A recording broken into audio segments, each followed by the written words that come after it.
Alexandre de Moraes, ele decretou prisões do 8 de janeiro, pasmem vocês, de Paris. Olha isso, né? De acordo com a revista Piauí, no podcast Alexandre, olha isso, feito pelo Trovão Mídia, em parceria com essa revista Piauí. Revista Piauí, para quem não conhece, é aquela revista de pseudos intelectualoides, que é totalmente enviesada, feita por militantes de extremíssima esquerda, não tem compromisso nenhum com a veracidade dos fatos, nem com a verdade. Mas olha que interessante, né? Eles veicularam essa informação, que o ministro estava de férias há cerca de 2 dias e havia acabado de se sentar num bistrô em Paris. Só deu tempo de escolher a mesa, pedir o vinho e o telefone tocou. No Brasil, poucas pessoas sabiam que ele estava de férias. Conforme o podcast, nem mesmo interlocutores próximos a Moraes tinham essa informação. Assim que ele foi comunicado sobre as invasões, ele saiu do restaurante, retornou ao hotel, começou a disparar telefonemas e ficou em linha direta com o presidente do STF, a presidente, ministra Rosa Weber. Ele agia como se estivesse no Brasil, relatou o podcast. Meia-noite no Brasil, madrugada na França, quando Moraes iniciou as primeiras decisões. E daí vem tudo aquilo que a gente já conhece, né? Autorização de prisão em flagrante, obrigou os manifestantes a saírem do local, prendeu o secretário de Segurança Pública do Distrito Federal, Anderson Torres, assim que ele retornasse de Orlando, na Flórida, e ele ainda cogitou pedir a prisão do governador Ibanez Rocha. Olha isso, governador do Distrito Federal. Contudo, foi aconselhado pela AGU, a Advocacia Geral da União, e pelo governo federal a não fazer isso. Dessa forma, ele determinou o afastamento de Ibanez por 90 dias. Eu estou me contendo para não comentar antes de terminar de trazer o contexto para vocês, tá? De tão absurdo, de tão inacreditável que é essa matéria. Bem, a gente sabe que no 9 de janeiro, 50 ônibus foram utilizados pela PM do Distrito Federal para parar na frente do acampamento que estava lá em frente ao quartel. 1.400 pessoas foram retiradas desse local e as barracas foram desarmadas. Essas pessoas, elas não seriam conduzidas para o ginásio da Academia Nacional da Polícia Federal. A polícia enganou essas pessoas. Falou que elas iam ser conduzidas para um outro lugar mais seguro. E acabou prendendo mais de 1.200 pessoas. Olha que coisa peculiar, tá? Nessa reportagem. Então, o que vocês estão ouvindo de mim aqui? Um bastidor sobre como funciona uma decisão hoje de um ministro do Supremo Tribunal Federal no Brasil. E por que isso é tão chocante?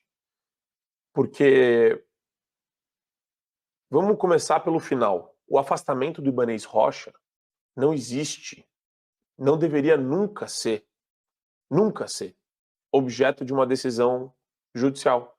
Não existe um artigo, não existe um inciso, não existe uma linha, um parágrafo, uma previsão normativa qualquer que autoriza isso. Isso foi fruto da imaginação, foi uma construção criativa do Alexandre de Moraes, que queria prendê-lo.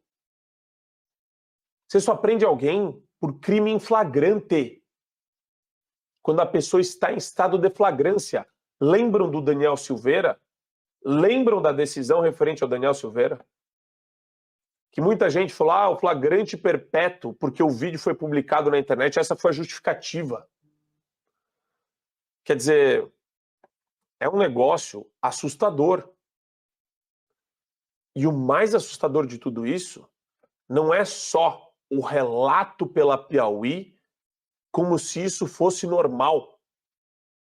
Pelo contrário, né, ostenta uma persona completamente autoritária que está abolindo o Estado de Direito no Brasil, para usar uma expressão que o Supremo Tribunal Federal gosta. Eles, não só por meio dessa decisão, tá? Essa já a gente já está aqui num contexto de ativismo frenético do Supremo. Mas isso daqui é a abolição do Estado de Direito. Quando você cria da sua cabeça uma prisão em flagrante para um deputado federal que nem o Daniel Silveira, na época, ou quando você cria o afastamento de um governador de estado, do Distrito Federal, no caso, que é o Ibanez Rocha, quer dizer que você não tem limite. Se você não tem uma previsão, porque veja, o Supremo só pode decidir dentro daquilo que estabelece a Constituição, as leis do nosso ordenamento jurídico. Então ele vai trabalhar sempre com essa tensão. Essa lei é constitucional ou é inconstitucional? Aí aqui no Brasil você pode decidir de maneira abstrata ou no caso concreto. Absurdo, tá? Nosso sistema é um lixo, é uma porcaria. Devia ser inteirinho reformulado. Então, já que ele deveria ser inteirinho reformulado, vamos pensar no que deveria acontecer de fato dentro desse sistema. E o que deveria acontecer com o juiz abusivo, abusador, que não tem limite, que não tem freio? Ai, Marco, mas o Pacheco no Senado... Sim, é um dos problemas. Mas se a gente se manifestar, o Pacheco não vai fazer nada. Sim, mas se a gente não se manifestar, alguma coisa vai acontecer? Que nada também, né?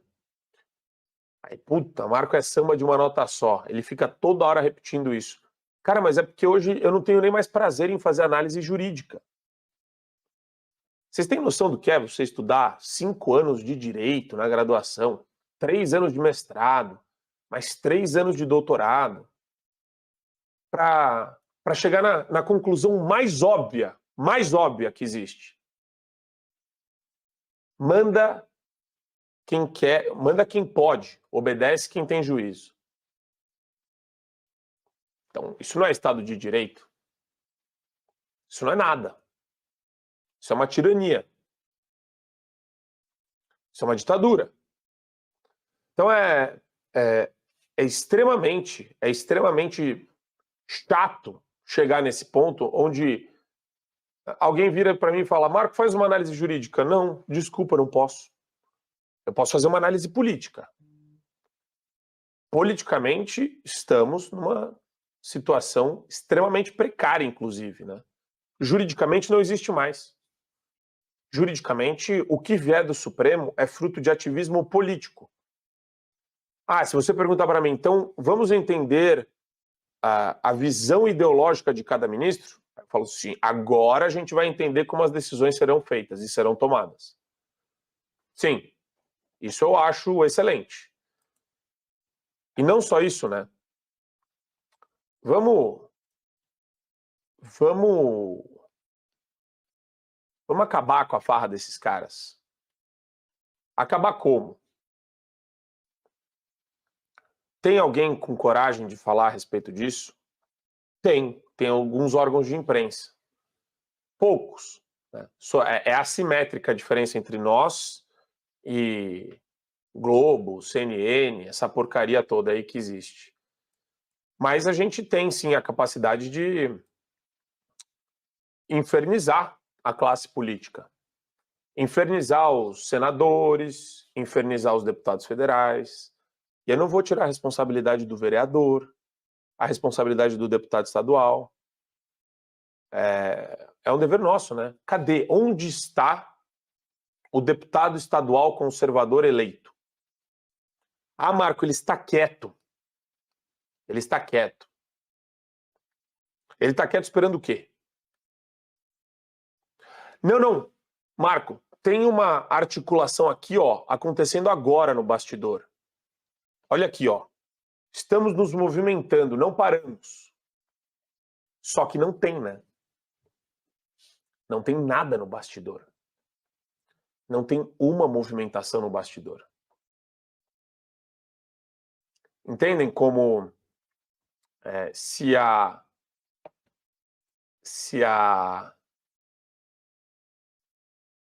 gente continuar esperando algo que não parece que vai ser construído, que vai ser articulado, que vai ser desenvolvido, a gente vai padecer nas mãos dos tiranos. Para você ter acesso ao conteúdo integral do Fio Diário, é fundamental que você assine agora a plataforma e aproveite as condições que a gente tem promocionais para você ter todos os acessos aos programas. Adrilho sobre tudo, Marco Antônio em Direita, Além do Ponto G, entrevistas com personalidades nacionais e internacionais, óbvio, Show da Manhã e várias outras atrações do Fio Diário.